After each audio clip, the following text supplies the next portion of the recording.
हमारे YouTube channel Afroz academic centre पर आपका फिर से स्वागत है। आज जिस प्रश्न की व्याख्या हम करेंगे वो है द्विसदनात्मक व्यवस्थापिका के पक्ष एवं विपक्ष में तर्क प्रस्तुत करें।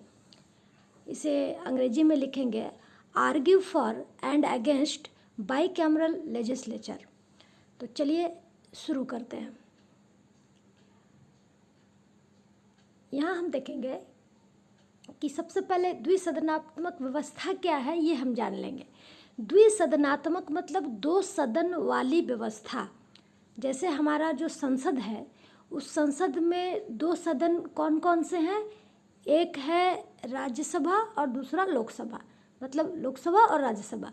तो सदन कैसे बनता है, संसद कैसे बनता है? संसद दो सदन को मिलने से बना है। तो लोकसभा और राज्यसभा ये दो सदन वाली संस्था है, तो इसे हम बोलेंगे द्विसदनात्मक व्यवस्था। तो अब हम शुरू करते हैं कि द्विसदनात्मक व्यवस्था। प्रश्न जो हमारा है कि द्विसदनात्मक व्यवस्था से क्या फ़ायदे हैं और क्या नुकसान है। तो हम चर्चा करेंगे कि हमारे देश में द्विसदनात्मक व्यवस्था जो है, हमारे देश में लोकसभा और राज्यसभा की जो व्यवस्था है तो उससे क्या फ़ायदे हैं, ठीक है ना। तो हम लोग एक एक पॉइंट करके देख लेंगे। द्विसदनात्मक व्यवस्था के पक्ष में तर्क लिखेंगे इस तरह से। नंबर 1 देखेंगे,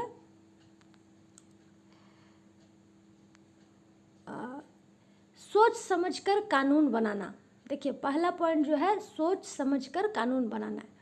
यदि कोई एक सदन बिना सोचे समझे कानून बनाता है तो दूसरा सदन इस कानून का विरोध कर सकता है। मान लीजिए हमारे देश में एक ही सदन होता और वह कानून बना देता, तो वह बिना सोचे समझे भी अगर बनाता तो वो कानून हमें मानना पड़ता। लेकिन यहाँ फ़ायदे क्या है कि अगर एक सदन कानून बना देता है तो दूसरा सदन फिर उस पर विचार करता है, और अगर लगता है कि यह कानून सही नहीं है इस जनता के लिए, तो दूसरा सदन इसका विरोध कर सकता है। तो अतः कानून बनाते समय उचित उत्तरदायित्व का पालन करना ज़रूरी है एक सदन को, और अगर नहीं करता है तो दूसरा सदन उसे करवाता है। उसके बाद हम देखेंगे पॉइंट नंबर 2, स्वेच्छाचारिता पर प्रतिबंध। स्वेच्छाचारिता का अर्थ क्या होगा? रीता जो है यहाँ पर हर्षईकार में लिखेंगे हम लोग, ठीक है, गलत टाइपिंग हुई है यहाँ पे। तो स्वेच्छाचारिता मतलब अपनी इच्छा पर प्रतिबंध। कोई भी सदन अगर ये चाहे कि अपनी इच्छा से हम कानून बनाएंगे, अपनी मर्जी से चलेंगे हम, तो यहाँ पे दूसरा सदन उसके इस इच्छा पर अंकुश लगा सकता है। एक सदन की स्वेच्छाचारिता पर दूसरा सदन अंकुश लगाता है। अंकुश लगाना मतलब प्रतिबंध लगाना, और गलत कानून बनने से रोकता है, जिससे व्यक्तिगत स्वतंत्रता की रक्षा होती है। अब मान लीजिए आप लोग कि एक ही सदन होता और वह अपनी इच्छा से कानून बनाता जाता, तो वह कानून जो है कभी कभी ऐसा भी हो सकता था कि जो जनता है उसकी व्यक्तिगत स्वतंत्रता जो है खतरे में पड़ सकती थी। तो ऐसे समय में ये जो दूसरा सदन है इसका काम होता है कि पहले सदन के स्वेच्छा पर प्रतिबंध लगाए, मतलब वो अपनी इच्छा से कानून ना बनाए बल्कि उसे संविधान के नियमों का पालन करके ही कानून बनाना चाहिए। तो ये एक फ़ायदा हमने देखा दूसरे सदन का। तीसरा देखेंगे, यहाँ पॉइंट लिखा नहीं गया है, आप लोग पॉइंट नंबर 3 जहाँ बिंदु दिया गया है वहाँ पर पॉइंट 3 होगा, आप लोग लिख लीजिएगा। राजनीतिक ज्ञान में वृद्धि। राजनीतिक तीसरा पॉइंट क्या है? राजनीतिक ज्ञान में वृद्धि। द्विसदनात्मक व्यवस्था में दोनों सदनों के बीच बातचीत और तर्क वितर्क होता है, जिससे विभिन्न प्रकार के विषयों पर विवेचना के दौरान राजनीतिक ज्ञान में वृद्धि होती है। जब कोई कानून हमारे देश में बनता है, संसद में जब कानून बनती है, तो वहाँ पे दो सदनों के बीच जो है बातचीत होती है, और अगर दोनों में मतभेद हो जाए किसी कानून को लेकर तो तर्क वितर्क भी होता है। तो इससे क्या होता है कि विभिन्न विषयों पर जो है बातें होती है, और उन विषयों पर जब ये बातें होती है और विवेचना के दौरान ही जो है कानून बनते हैं। तो इस प्रकार जब ये तर्क वितर्क होता है विभिन्न विषयों पर राजनीति के संबंध में, तो राजनीतिक ज्ञान में भी वृद्धि होती है। अतः इस कारण से भी द्वितीय सदन आवश्यक है। उसके बाद देखिए नंबर 4, संघात्मक राज्य के लिए आवश्यक। यहाँ पर हम जानेंगे कि संघात्मक राज्य किसे कहते हैं, पहले ये जान लेना जरूरी है। सुन लीजिए एक लाइन में, संघात्मक राज्य उस राज्य को कहते हैं जहाँ शक्ति का बंटवारा केंद्र सरकार और राज्य सरकार के बीच में होता है, ठीक है ना। तो केंद्र सरकार यानी आप जान रहे हैं हमारा जो है दिल्ली सरकार, और राज्य सरकार मतलब आप जान रहे हैं पश्चिम बंगाल या बिहार या अन्य जो राज्य हैं वहाँ की जो सरकार है। कुल मिलाकर पीएम और सीएम की जो सरकारें हैं, तो यहाँ पर शक्तियों का बंटवारा होता है। तो हमारा देश में चूँकि शक्ति का बंटवारा हुआ है इसलिए यह संघात्मक राज्य है। तो संघात्मक राज्य के लिए क्या आवश्यक है कि जिन देशों में संघात्मक राज्य की स्थापना हुई है वहाँ क्षेत्रीय हितों एवं राष्ट्रीय हितों के बीच समन्वय लाने के लिए द्विसदनात्मक व्यवस्थापिका का होना आवश्यक है। मतलब कि यहाँ क्षेत्रीय हित और राष्ट्रीय हित मतलब क्या हो गया कि जो छोटे छोटे जो राज्य हैं है ना, वहाँ पर रहने वाले जो लोग हैं उनकी भी कुछ आवश्यकताएं हैं, और जो केंद्र में रहने वाले या राष्ट्र के जो बड़े जगहों पर रहने वाले उन्हें भी जो है उनकी भी आवश्यकता की पूर्ति होनी चाहिए। तो दोनों जगह की पूर्ति के लिए ही संसद में इस तरह से दो सदन की व्यवस्था की गई है, जहाँ पे चुनाव लड़के भी प्रतिनिधि जाते हैं और नॉमिनेट होकर भी जाते हैं। मतलब जिसको हम लोग क्या कहते हैं कि राष्ट्रपति जो है नॉमिनेट करता है, उसे इलेक्शन नहीं लड़ना पड़ता है, बल्कि कुछ जैसे कि राज्यसभा में 12 और लोकसभा में 2 ऐसे प्रतिनिधि होते हैं जिन्हें इलेक्शन नहीं लड़ना पड़ता है, बल्कि राष्ट्रपति अपनी इच्छा से उसे नॉमिनेट करती है। और वो विभिन्न क्षेत्र के हो सकते हैं, जैसे कि साहित्य के क्षेत्र से या फिर क्रिकेट के क्षेत्र से, खेल के क्षेत्र से, है ना, या फिर स्पेस के क्षेत्र से। तो किसी भी क्षेत्र से उन्हें इलेक्शन लड़ने की ज़रूरत नहीं होती है, उसे राष्ट्रपति नॉमिनेट करता है। तो इससे क्या होता है कि उनकी भी प्रतिनिधित्व वहाँ पर हो जाता है। तो द्विसदन होने से ही यह संभव हो सकता है। उसके बाद पॉइंट नंबर 5 में देखिएगा, दबाव कम करना। देखिए ये बहुत ही इम्पोर्टेंट है, समझ सकेंगे आप। कानून बनाने के लिए अगर सिर्फ एक सदन होंगे तो सदन पर काफ़ी दबाव होगा। सही बात है, सारा देश का समस्त कानून यदि एक ही सदन पर छोड़ दिया जाए तो वो फेडअप हो सकता है, वो परेशान हो सकता है, उसे ज़्यादा काम करना पड़ेगा और उसके दबाव जो है कम नहीं हो, प्रेशर में वो कानून बनाना शुरू करेंगे। तो उसके दबाव को कम करें, मतलब एक से दो भले, हम लोग बोलते हैं ना, 1 से 2 भले। जहाँ एक बार हम लोग जो है किसी चीज़ को सोचते हैं, वहाँ अगर दूसरे लोग भी उसे सोचें तो वो उसको रिफाइन हो सकता है, उन चीज़ों में रिवाइज हो सकता है, वो फिर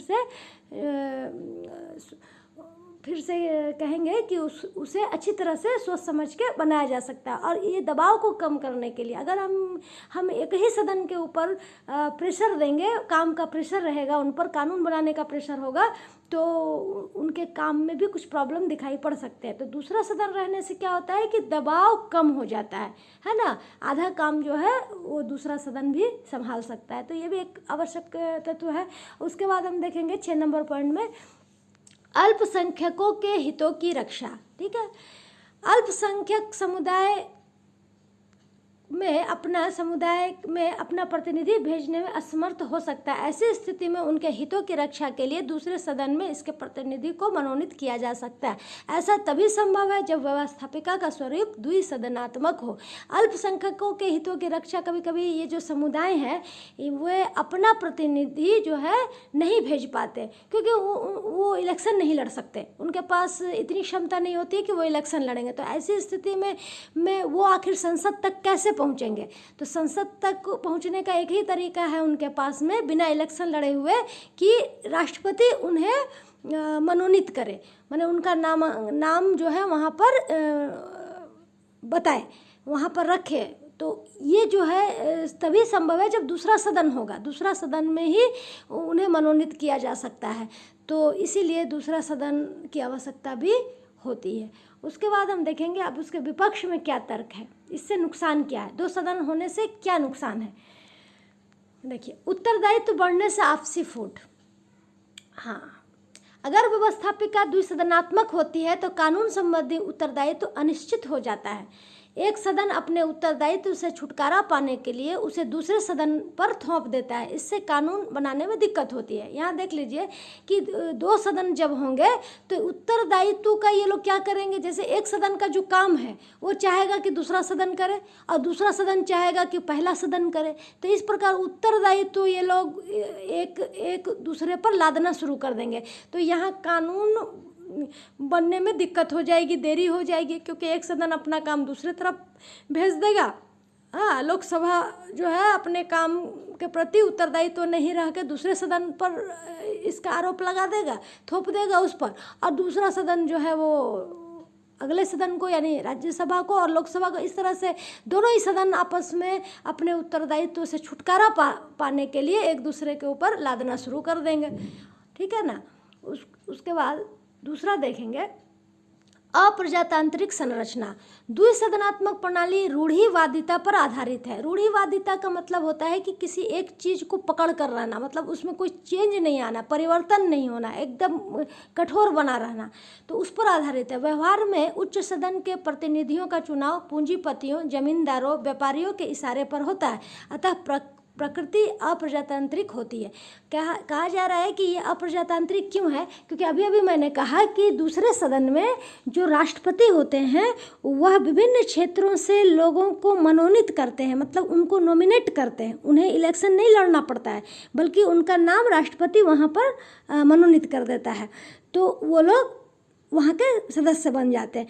तो ऐसे में क्या देखा जाता है कि कौन लोगों को राष्ट्रपति जो है मनोनीत करेगा। जाहिर सा बात है, पूंजीपति के इशारे पर, जमींदारों के इशारे पर, व्यापारियों के इशारे पर, उन्हीं लोगों को ही वहाँ पर नामजद किया जाएगा। तो इसीलिए कहा जा रहा है कि यह अप्रजातांत्रिक संरचना है। कहा जाता है कि इस प्रकार का कोई जो पोस्ट है उसे पाने के लिए इलेक्शन लड़ना जरूरी है। तो बिना इलेक्शन लड़े जो वहाँ पर पहुँच रहा है, जाहिर सा बात है कि जनता उसे नहीं भेज रही है, उसे राष्ट्रपति भेज रहा है अपने इच्छा अनुसार। तो राष्ट्रपति कुछ गलत भी कर सकता है। राष्ट्रपति अपने अनुसार भेजेगा तो वो इन लोगों के इशारे पर उन्हें काम करना पड़ सकता है। तो कुल मिलाकर हम कहेंगे कि यह दूसरा जो सदन है यह अप्रजातांत्रिक संरचना है। उसके बाद हम देखेंगे पॉइंट नंबर 3, कानून बनाने में विलंब। विलंब का अर्थ है देर। कोई भी कानून जो है बनने में देर क्यों होती है, अब यहाँ पर समझेंगे हम लोग। द्विसदनात्मक व्यवस्था में कानून बनाने में देर होती है क्योंकि कभी कभी कानून बनाने की प्रक्रिया में दोनों सदनों के बीच असहमति की सृष्टि हो जाती है। अब जाहिर सा बात है कि जहाँ एक सदन होगा वह एक बार फैसला करेगा और कानून बना देगा, और राष्ट्रपति साइन कर देगा और कानून जो है लागू करने के लिए तैयार हो जाता है। लेकिन यहाँ तो दो सदन है, तो पहला बहस तो एक पहला सदन में चलेगा, पहला सदन से कानून पास होकर वह दूसरा सदन में जाएगा, फिर दूसरा सदन में भी कानून जब पास हो जाएगा तब आता है राष्ट्रपति के पास, और राष्ट्रपति जब साइन कर देता है तो वो कानून बन जाता है। तो यहाँ पर होगा क्या कि जब एक सदन जो है अपना तर्क वितर्क के बाद एक कानून को वो पास नहीं कर रहा, वो फिर से भेज रहा है दूसरे सदन को। लेकिन अगर मान लो कि दोनों सदनों के बीच में मतभेद पैदा हो जाता है किसी एक कानून को लेकर, तो फिर वो कानून बनने में बहुत ज़्यादा देर हो जाती है। तो ये कहा जा सकता है कि देर की प्रक्रिया यहीं से शुरू होती है। अगर दो सदन होंगे तो देर होगा, यानी दो दिमाग होगा तो देर होगा। एक दिमाग वाला फैसला खुद से ले लेता है कि उसे क्या करना है, अच्छा या बुरा। लेकिन जहाँ पर 2 लोग या 4 लोग 10 लोग अगर किसी बात को डिसीजन करना चाहते हैं, निर्णय लेना चाहते हैं, तो उसमें देर होती है। ये हम लोग भी जानते हैं प्रैक्टिकल रूप में भी। तो हम यही कहेंगे कि कानून बनाने में 2 सदन रहने से देर होती है। उसके बाद हम देखेंगे खर्चीला व्यवस्था।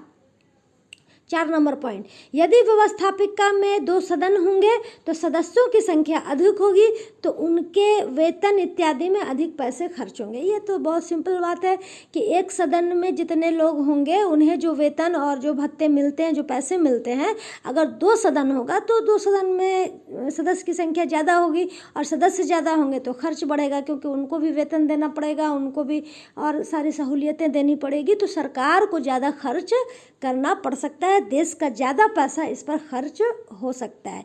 तो यह एक जो है नुकसान है हमारे देश को, द्विसदनात्मक व्यवस्था अगर होगी तो। उसके बाद हम देखेंगे पॉइंट नंबर 5, अल्पसंख्यक के हितों के लिए आवश्यक नहीं। वहाँ कहा गया था कि अल्पसंख्यकों के लिए फ़ायदेमंद है। अगर हम पक्ष की बात करें तो वहाँ जो पॉइंट था कि अल्पसंख्यकों के लिए फ़ायदे होंगे क्योंकि उनका प्रतिनिधित्व हो पाएगा। यहाँ क्यों आवश्यक नहीं बोला गया है, यहाँ देख लेंगे हम लोग। अल्पसंख्यकों के हितों के रक्षा के लिए संविधान एवं जागरूक जनमत आवश्यक है। कहा जाता है कि हितों की रक्षा के लिए प्रतिनिधि बनाकर संसद में भेजने की आवश्यकता नहीं है। अल्पसंख्यक को अगर रक्षा करना है, अल्पसंख्यक मतलब क्या, हमारे देश में अल्पसंख्यक कौन है? जिनकी संख्या कम है, जैसे मुस्लिम, सिख, ईसाई, ये सभी जो है अल्पसंख्यकों में आते हैं, ठीक है ना। तो इनकी जो हितों की रक्षा है ये संविधान कर सकता है, ठीक है। और जो जागरूक जनमत है, जनता का जो मत है, यही काफ़ी है उनकी रक्षा के लिए, न कि दूसरा सदन में उन्हें भेजकर ऐसा कोई विशेष लाभ नहीं होता है। उदाहरण के लिए पश्चिम बंगाल में एक सदनात्मक व्यवस्थापिका होने के बावजूद भी अल्पसंख्यकों के हितों की रक्षा होती रही है। आप देखिएगा कि पश्चिम बंगाल में भी जो है एक सदनात्मक व्यवस्था है, यहाँ पर एक ही सदन है, ठीक है ना, लेजिस्लेटिव असेंबली है, यहाँ पर लेजिस्लेटिव काउंसिल नहीं है। उसके बावजूद भी पश्चिम बंगाल में कभी भी अल्पसंख्यकों के साथ गलत नहीं होता है, उनके हितों की रक्षा की जाती है। तो ये हम उदाहरण के तौर पर लिख सकते हैं। उसके बाद हम पॉइंट नंबर 6 देखेंगे, अनावश्यक शत्रुता। देखिए पॉइंट नंबर 6, व्यवस्थापिका के दोनों सदन एक दूसरे से अनावश्यक शत्रुता का भाव रखते हैं। कभी कभी उच्च सदन निम्न सदन द्वारा भेजे गए विधेयक पर विचार करने में अनावश्यक देर करता है। दूसरी ओर निम्न सदन अधिक सक्रिय रहता है क्योंकि संविधान द्वारा निम्न सदन को अधिक शक्ति प्रदान की गई है। इससे दोनों सदनों के बीच अनावश्यक शत्रुता पैदा होती है। याद रखिए ये बात सबसे पहले कि हमारे देश में सदन, जो 2 सदन है वो कौन कौन से हैं? संसद के 2 सदन हैं, लोकसभा और राज्यसभा, है ना। तो राज्यसभा और लोकसभा है। निम्न सदन हमारे देश में लोकसभा को कहा गया है और राज्यसभा को उच्च सदन कहा गया है। लेकिन जब हम संविधान को देखते हैं, संविधान को पढ़ते हैं, तो पता ये चलता है कि हमारे देश में लोकसभा को ज़्यादा अधिकार और पावर दिया गया है, ठीक है ना। राज्यसभा को इतना पावर नहीं, हालांकि वो उच्च सदन है लेकिन उसको पावर कम दिया गया, उसकी शक्ति कम है। तो दोनों के बीच शक्ति कम होने की वजह से दोनों के बीच शत्रुता बनी रहती है। उच्च सदन जो है निम्न सदन से हमेशा जो है शत्रुता का भाव रखता है। और इसी कारण से जब निम्न सदन में यानी लोकसभा जब कोई कानून या विधेयक, जब कोई विधेयक को वहाँ भेजता है, अच्छा विधेयक और कानून में क्या अंतर ये भी सुन लीजिए आप लोग। विधेयक तब कहते हैं जब हम किसी कानून का प्रस्ताव रखते हैं, मतलब अभी प्रस्ताव हुआ है, अभी वो पास नहीं हुआ है, वो कानून नहीं बना है। जब कानून बन जाएगा इनके सहमति से, सिग्नेचर से और राष्ट्रपति के सिग्नेचर से, तब वो कानून कहलाता है। लेकिन कानून बनने से पहले वो क्या कहलाता है? विधेयक कहलाता है। तो जब ये विधेयक भेजा जाता है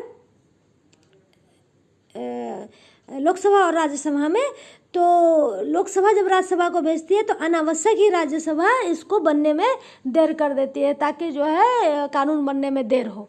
तो ये अनावश्यक शत्रुता की बातें वहाँ पर दिखाई पड़ती है। तो ये एक नुकसान हमने देखा। उसके बाद हम निष्कर्ष रूप में क्या कहेंगे, देख लीजिए कि अधिकांश आधुनिक राज्य में द्विसदनात्मक प्रणाली को अपनाया गया है, लेकिन इधर कुछ वर्षों से द्वितीय सदन में सुधार अथवा उसके उन्मूलन की जोरदार मांग की जा रही है। लेकिन रूढ़िवादी लोग शायद ही इस मांग को मान सकते हैं।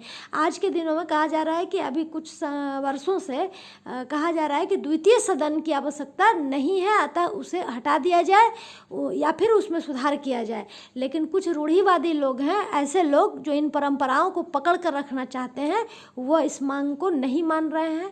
तो हम निष्कर्ष के रूप में ये कह सकते हैं। तो ये प्रश्न जो है हमारा इतना लिखने के बाद कंप्लीट हो जाता है। और आप सभी का बहुत बहुत धन्यवाद अफरोज एकेडमिक सेंटर को देखने के लिए, इस चैनल को, और ज़्यादा से ज़्यादा आप लोग इसे लाइक, शेयर और सब्सक्राइब करें। बहुत बहुत धन्यवाद।